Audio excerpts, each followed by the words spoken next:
Hello and welcome to a new installment of Pure Figure Photos. My name is Oki and today we're going fast and furious with Lucky Star's Kanata in her race queen outfit. And as usual, I provided the figure. And my name is Edi and I have the figure right.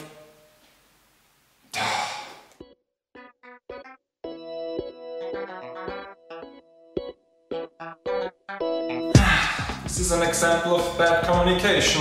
You know, we should really talk to each other. Who is responsible for the figure and who provided the props? Well, I would have bought it anyway, so... You know what? Tell our audience a little bit about the series. I'll return this one to the store. What should I tell you about Lucky Star? One of my all-time favorite series that you don't know already. And if you don't know it by now, I hereby revoke your otaku card. Since there aren't many who don't know our lovely Kanata, I'll focus about the origins of this specific figure. In 2010, Banpresto released the Lucky Star Race Queen set in its well-known Ichiban Kuji lottery. You basically buy a ticket and have the chance to receive various items from a specific set, like mugs, towels, keychains and even some nice high-quality figures as main prize. And if you are lucky, some retailers will even sell them separately. Okay.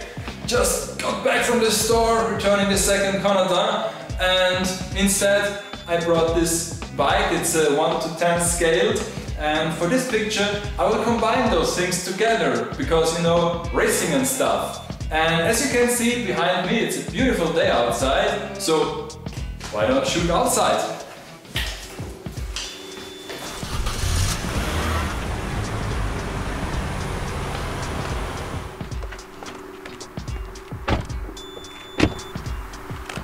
Okay, we arrived at our outdoor location. Yes. As you can see, it's just an ordinary parking slot. And the first thing we have to do is clean up this place a bit. The whole place? Yeah. Oh, damn it. We could have done this in our studio, but for this picture I want to use an actual piece of street around the fake setup. But there comes a problem with it. Normally a figure like this doesn't stand on its own, and when we do this in the studio we use the base, cover it, and also use the original pegs on it. So the figure will stand, but you don't see the base anymore. For this one I crafted those little steel pegs and I will drive them into the street, so hopefully she will stand on their own for that.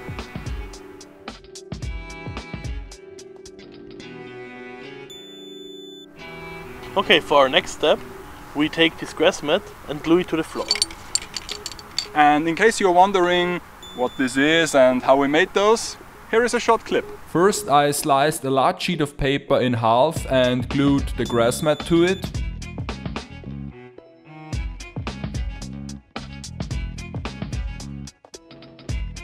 Then I cutted the edges to receive the curved shape again, and I also cutted out some spaces for the curves.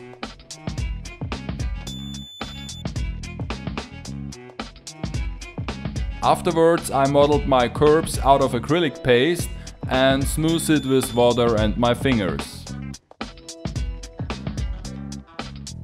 And of course, after drying for 24 hours I did the red painting on it.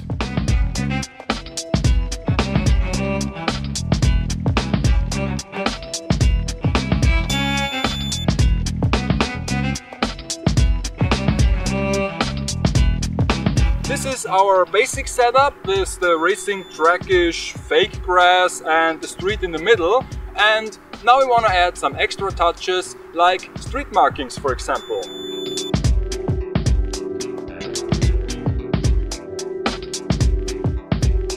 Okay, the white stroke is done and now it's time for a lunch break.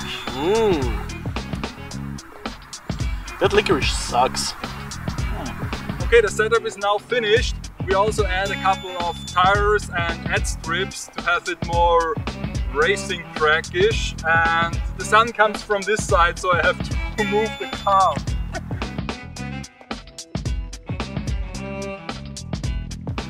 The setup's looking pretty good, and I guess we can start with the photo shoot now. Yes, that's correct, and for this one I will use my tilt and shift lens, since we're doing some kind of stage shooting. Tilt and shift lenses are often used, especially when it comes to rail transport modeling, because you can easily make a surreal setup look real. Okay, once the shooting is done, it's time for a little pit stop. I've already uploaded all the pictures to my PC and I'm ready to get started. On the right side you can see a JPEG out of the camera, and on the left side the picture already with a few color corrections.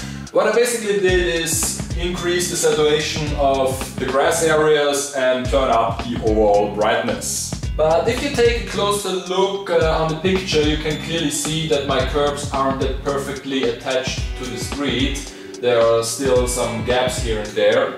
But luckily I'm on the PC, so I can easily fix that. And once I finish this task, it looked like this.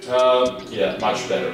I also darken the street areas, since, you know, most racing tracks do have this dark tarmac. I wasn't able to find something like this, and yeah, after a few repairs on figure and bike, we are ready to hit the road again. And what you can see here is now the final picture. Oh, we are back. So I guess this wraps it up for our first outdoor episode of Pure Win Figure Photo. And even though we did this on a parking lot in an industrial area, we did receive a few strange looks. Oh, as if I give a shit. Yeah, and this is probably the price for a Pure Win Figure Photo. So see you next time.